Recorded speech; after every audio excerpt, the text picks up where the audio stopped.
Robin, issue 1. Joshua Williamson writing with Gleb Melnikov on the art. I said his name right. So there you go.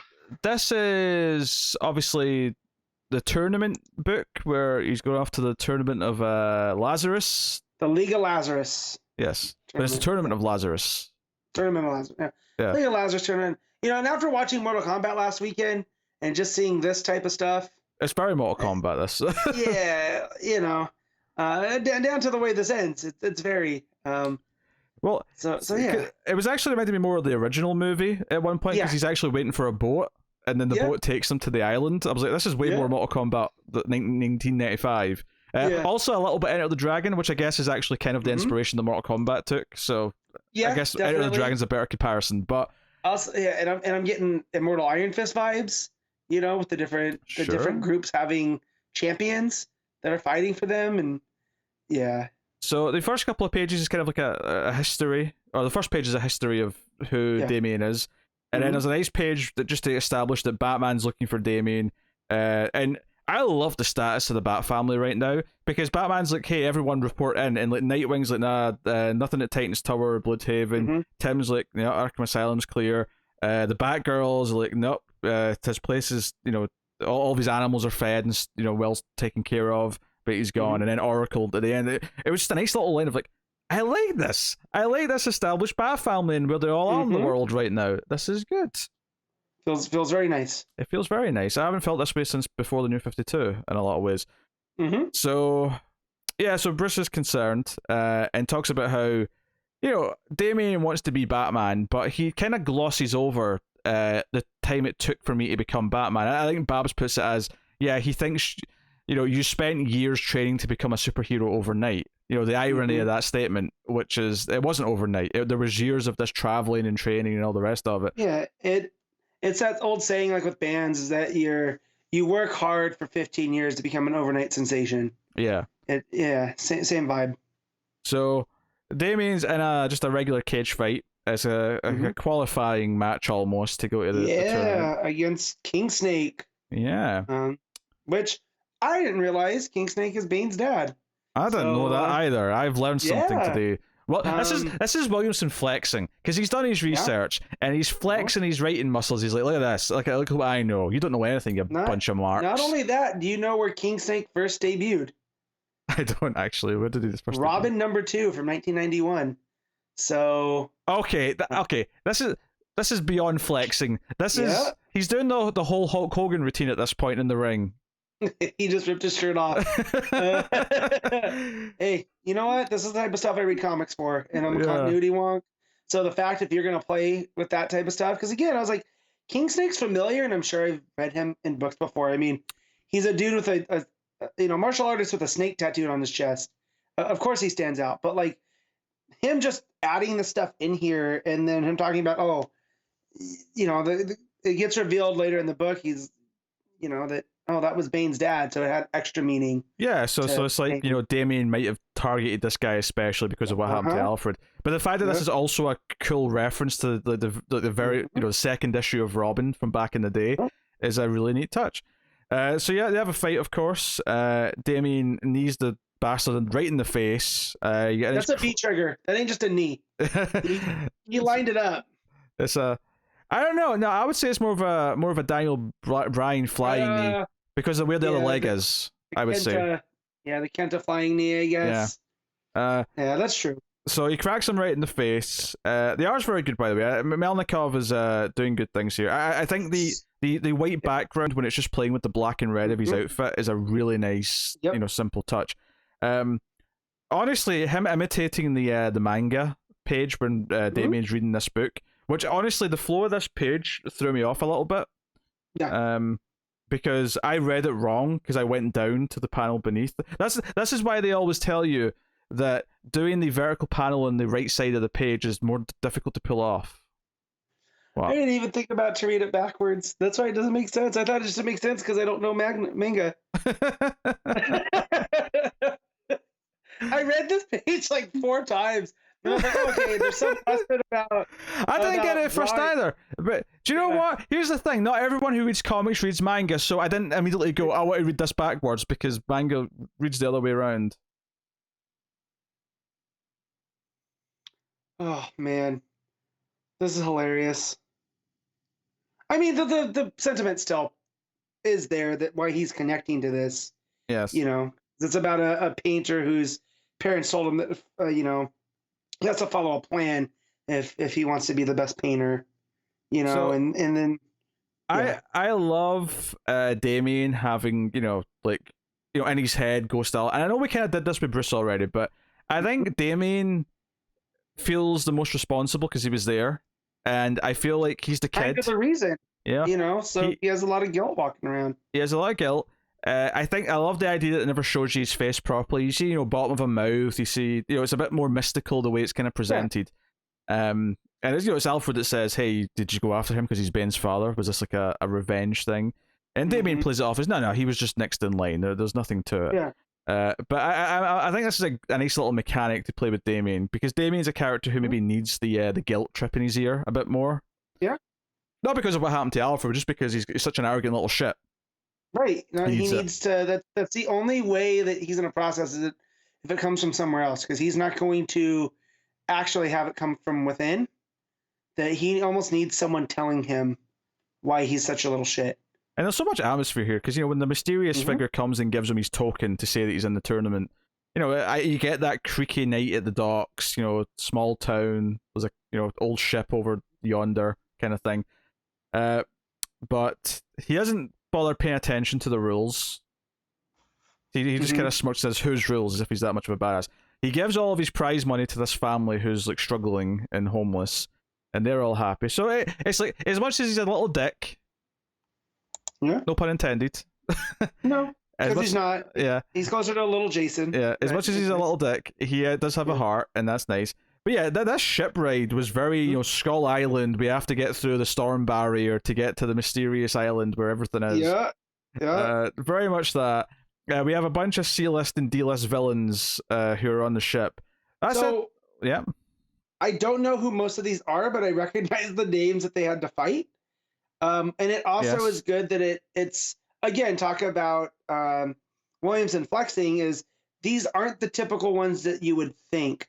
Right, Bronze Tiger's not here because you can't have him in a tournament where he might die, right? Because he's a pretty or Richard Dragon. It's Suicide Squad rules. They have to be expendable. Now there is a couple unknown faces. Rose is there, of course, and she actually is like the sensible one who says, "Hey, Damien, what are you doing here? Like you don't know what this is." But I also noticed the Raptor kicking around. Was it, unless I'm mistaken? No, is it? Next, hold on. I'm sure Raptor. Is that not Raptor? Where? Which page?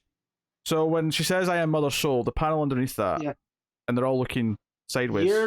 You are. That is him. Yeah. I completely looked over him because I'm looking at not Catman with the red eyes. That's where my eyes go first. There's Raptor. There's the two twins who I recognize their masks, but I can't. They're directly under him. Yeah. Then let's say Connor Hawk. You've got not Deathstroke, who calls himself Respawn. Which I'm sure his power, he's gonna be kind of, was it Kid Eternity? I'm sure when he dies, he respawns as someone else. I like having Rose here, which I think we even suggested when we were saying who could be at the tournament. I think is a great idea because it gives us a character, like another character who we can root for and I assume is going to become something of an ally as this goes on. Now, admittedly, we do have to address that. So immediately, Damien, being the little shit that he is, interrupts, Mother Soul, the leader of this whole tournament. Right? She's the one announcing, but opening ceremony, we're going to have a feast, which again is very, Mortal Kombat and Enter the Dragon. But Damien's like, nah, why don't we start now? He takes off his cape.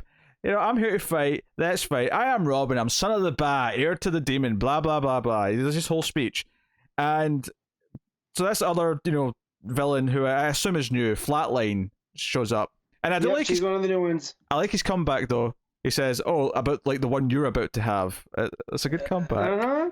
That's a good comeback. However, they start fighting. It's going back and forth, and I love that he goes for the knee, the same knee that he won the fight earlier on with. He goes for the knee, and she blocks it with her knee, which again is very much Kenny going for the V trigger and someone catching it, right?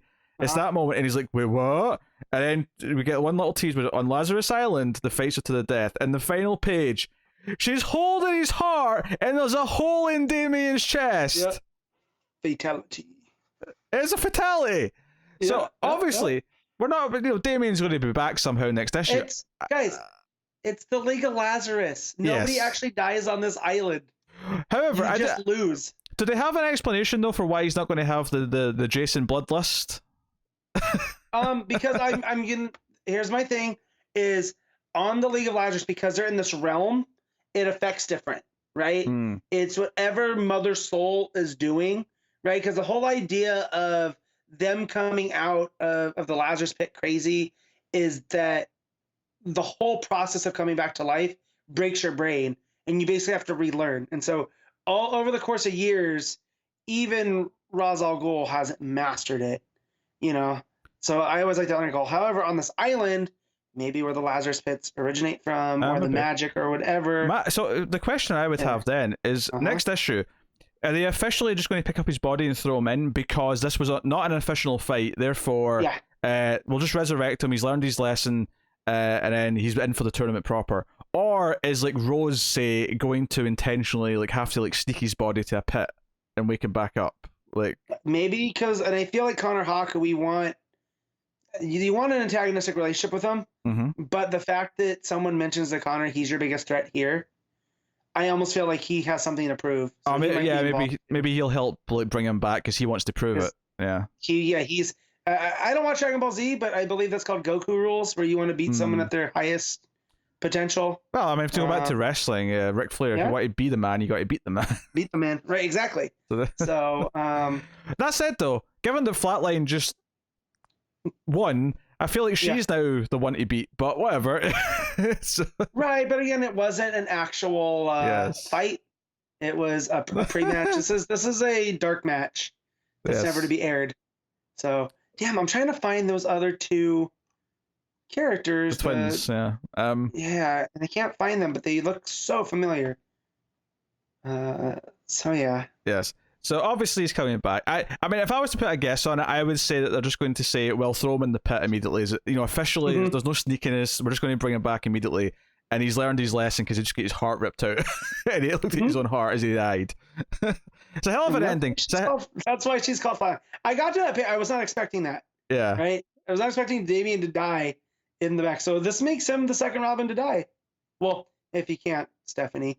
That wasn't an actual death, though. Technically third. Technically. Yeah. I mean, I don't know if we really count this, though, to be honest, because given the fact that he'll be back the very next issue, I don't think we're going to have a lasting impression of death. I do think the final page is great, and it really does make it feel like Mortal Kombat, and I had a lot of fun with this. I think this was exactly the sort of silly Damien being a little shit and being, basically eating his own words that I wanted it to be. And it's part of why Damien's such a fun character. And having Rose there as well, I think it's a great choice.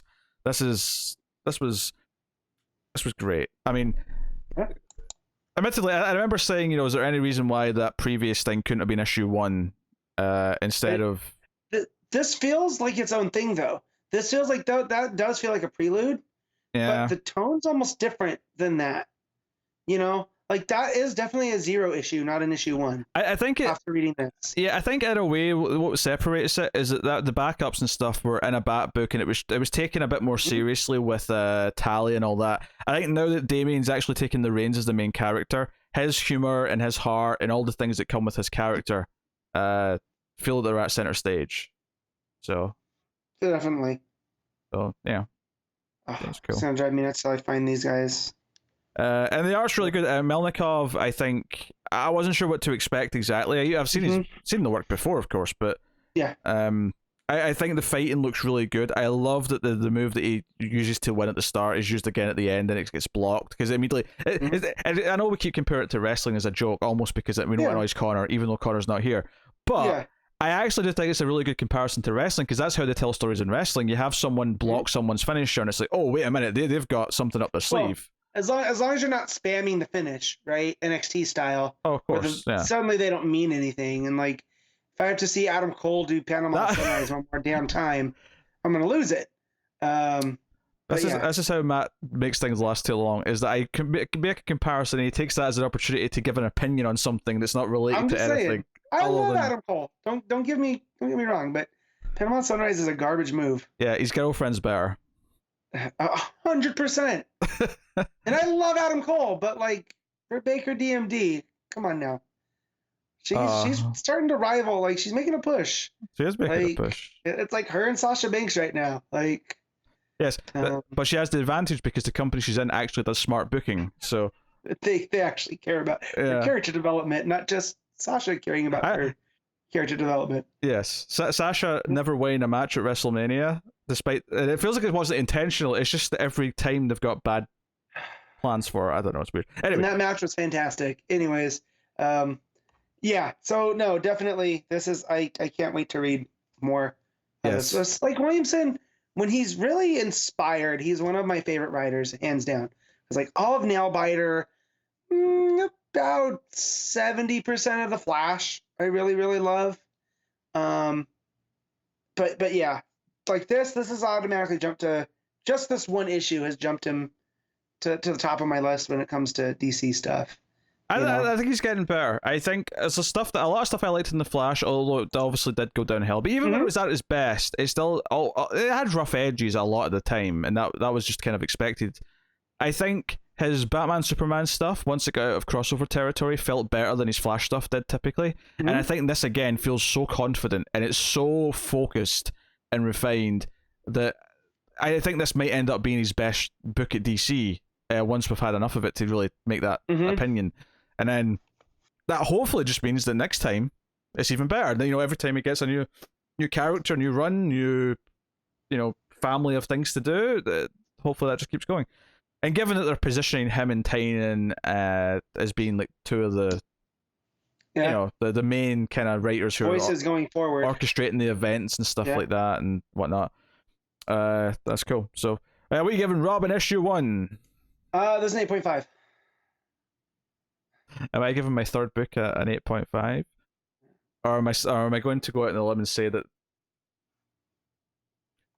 You know what? I'm going to stretch this to the 9. I think I'm impressed that this is such a good Robin issue 1 and the action's good. It was witty. It told its story well. The ending was unexpected. It was a great visual, and the fact that this launched right after a new Mortal Kombat movie is just perfect timing. It is, and it's better than the movie.